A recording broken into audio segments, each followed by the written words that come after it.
Komisi Pemilihan Umum (KPU) RI mulai mendistribusikan logistik pemilu 2024 berupa kotak, bilik suara, dan segel plastik untuk wilayah Jakarta Timur pada Sabtu, 28 Oktober 2023.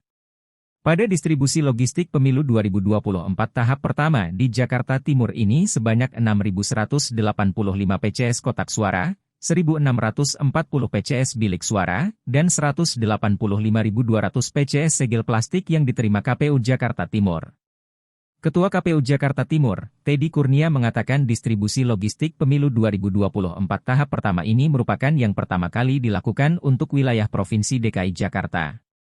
Seluruh logistik tersebut akan ditempatkan di gudang logistik yang berada di kawasan Jakarta Industrial Estate Pulau Gadung, JIEP, Kelurahan Jatinegara, Kecamatan Cakung, Jakarta Timur. Guna memastikan keamanan, nantinya gudang logistik pemilu 2024 di Jakarta Timur akan dijaga personel gabungan dari pihak KPU, Polres Metro Jakarta Timur, dan Kodim Jakarta Timur. Teddy menuturkan pada gudang logistik yang disewa di kawasan JIEP pihaknya menggunakan 4 gedung, masing-masing untuk sortir suara lipat DPRD dan DPD Provinsi DKI Jakarta. Kemudian gedung untuk penyimpanan sortir lipat suara PPWP dan DPR RI, tempat penyimpanan kotak dan bilik suara, lalu tempat penyimpanan alat pemungutan suara pemilu 2024. Si logistik tahap pertama ini bagaimana? Berapa banyak yang diterima? Ya, alhamdulillah. Jadi distribusi pertama se-DKI Jakarta. Karena kami yang paling siap di Jakarta Timur dan ini pecah telur di Jakarta Timur untuk se-DKI Jakarta. Total yang kami terima ini kotak suara ada 6.185 pieces. Lalu kalau bilik suara itu 1.640 pieces.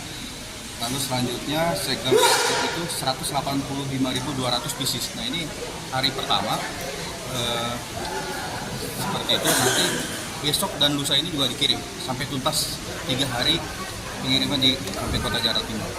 Rencananya sampai selesai semua itu butuh berapa tahap logistik, Pak? Tahap pertama itu ada kotak, bilik, sama plastik plus nanti tinta. Itu tahap pertama. Ya, nanti tahap kedua itu nanti ada kotak suara, terus peralatan dan sebagainya. Ada target, Pak, sampai kapan distribusi logistik sepertinya selesai? Distribusi logistik itu kalau tahap pertama sampai 10 November, tapi untuk Jakarta Timur 3 hari ke depan.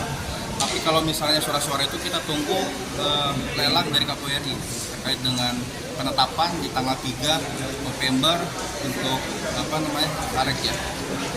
Nah, kelompok pengumuman. Nah, setelah itu baru kita cetak ya. Setelah itu distribusi dan kami terima di sini. Untuk pengamanan di gudang logistik sendiri nanti bagaimana teknisnya? Nah, untuk pengamanan alhamdulillah kami setelah kita kontrak dengan penyedia dengan PT. Nah, keseluruhan semuanya diserahkan ke KPU Kota Jakarta Timur untuk pengamanan. Nah, nanti kami akan koordinasi sama Dandim, sama pemerintah kota lewat Pol PP dan Damkar, lalu selanjutnya ke Polres untuk pengamanan rutin dan selama 24 jam di area logistik KPU Kota Jakarta Timur. Risiko rayap, kebakaran dan segala macam, Pak, itu ya. Gimana, Pak, untuk mitigasinya? Kalau untuk mitigasi rayap kita sebelum naruh itu dari 2 hari lalu kita lakukan fumigasi, jadi penyemprotan sudah selesai semua. Lalu kita juga antisipasi khawatir banjir dan sebagainya, kita sudah siapkan palet supaya pertama tidak lembab ya, tidak lembab. Kalau musim hujan khawatirnya walaupun tinggi kan takutnya lembab. Nah, kita siapkan palet dan 3 lokasi sudah penuh dengan palet, insya Allah aman dari rayap dan kelembapan. Untuk ancaman resiko kebakaran gimana, Pak? Apakah nantinya ada mobil damkar standby atau seperti apa? Kami kemarin sudah bersurat secara resmi ke Kasudin Damkar Jakarta Timur untuk permohonan pertama personil, kedua mobil damkar standby 1 unit di sini untuk antisipasi atau penanganan pertama ketika saat banjir dan sebagainya, ketika kebakaran. Mulai sosialisasi ke masyarakat. Di samping itu juga kita Download Tribun X sekarang, menghadirkan lokal menjadi Indonesia.